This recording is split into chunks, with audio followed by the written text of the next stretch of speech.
Faces of Abortion is the only television program of its kind that shares the powerful, real-life stories of women, men, and families who have suffered through the destruction of abortion. You will be hearing powerful stories from women and men and families throughout the nations.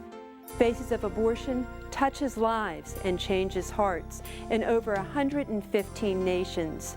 You will also be given practical steps on how you can end abortion. So it just overwhelmed me. And I thought the only way to escape the pain was to take my life. I had a fear that I wouldn't be able to have my own children. It brings heartache. It brings hurt. And I knew they were tearing my baby apart. I remember the cold feeling of the room. I remember laying there and I just said to myself that I will never forgive myself for what I'm doing. I believe that my life was spared that night just so that I could be here right now and say abortion hurts women.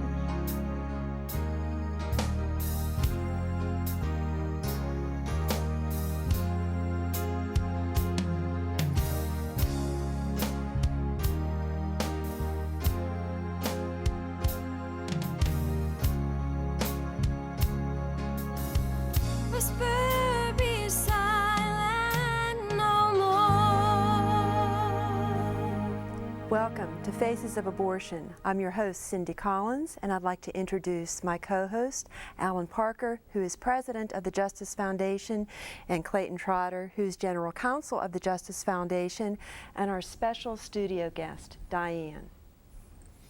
Cindy, this week we are very, very privileged to have Melanie and Diane sharing from the secret places of their heart what abortion did to them in their life. And what was presented as a simple solution turned out to open the door to a lifetime of suffering. Thank you, Alan. And now let's go hear Melanie's story in her own words.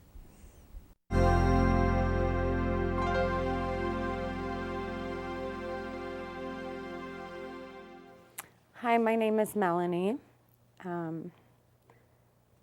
16 years ago, I was coming out of a bad relationship, I guess you could say abusive, and a lot of alcohol and drugs, and I had to get a relationship I needed to be out of for the sake of us and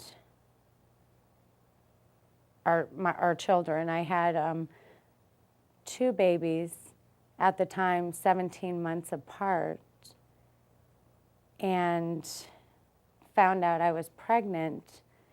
And the father didn't want me to have an abortion. He wanted me to keep the baby. He wanted to stay with me, but it was a relationship I had to be out of for my own sake, for my own life, for my children's.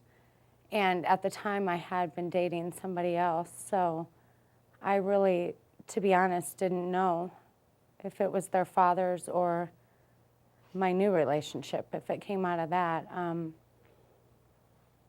I spoke to the man I was dating about it, and he said he couldn't have children, but he was willing to pay to have an abortion done. How I found out was going to a local agency. I actually was going to maternal health at the time, and they did my pregnancy test and told me it was positive, and I just broke down. My life was such a mess. It was, I had got involved with, started drinking a lot, and other things, and I was very young. I was 22 years old, and I told them there's no way I could have this baby. And without really trying to talk me out of it, they said, "Are you sure?" And I questioned, you know, am I not far enough along that it's not a baby? It's, I do believe I was told it's not, you know, it's not fully formed. So it made me think that it was okay to have that done because I thought, well, it's not a baby. I've caught it before it's turned into any child, and it made me feel better to be able to go do this. And the man that I was seeing drove me 2 hours. We didn't talk all the way there. We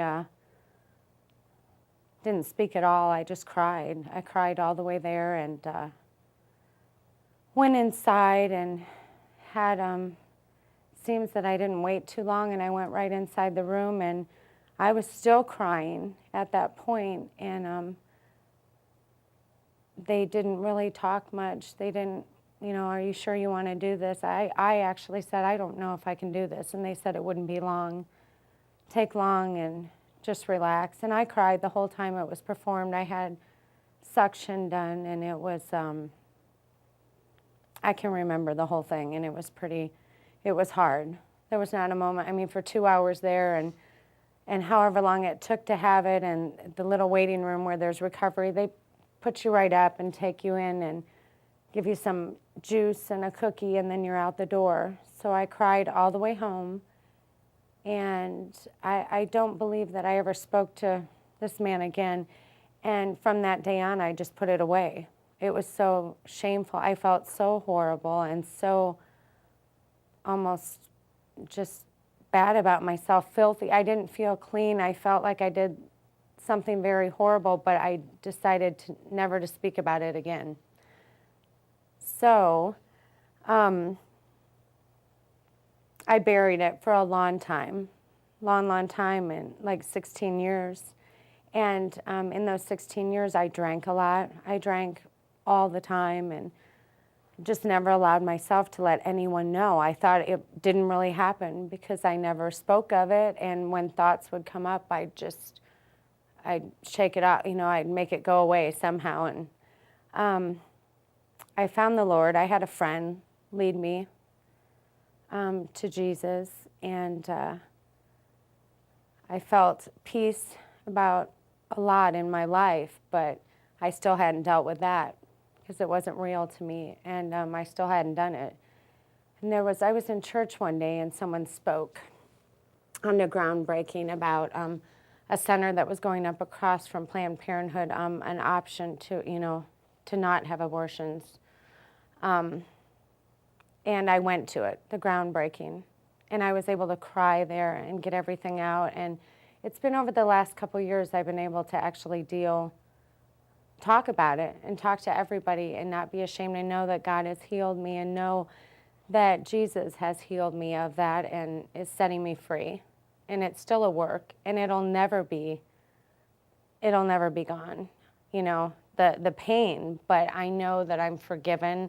I don't feel bad about myself like I used to, and I've been able to talk to younger girls in my family and talk them out of having an abortion where they've had it set, the appointment, and been able to talk to them, and they asked me, you know, it's been 16 years, isn't it easier now?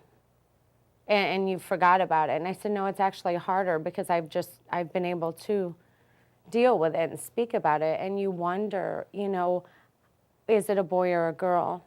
And what would it look like? And it's, you know, it's really painful, but the Lord is healing me of it and has set me free. And I just want women to know and girls to know that there is other options, and there's a lot of women that want children and men, and there are a lot of other options than abortion because it does hurt for the rest of your life, but I'm thankful to Jesus for setting me free.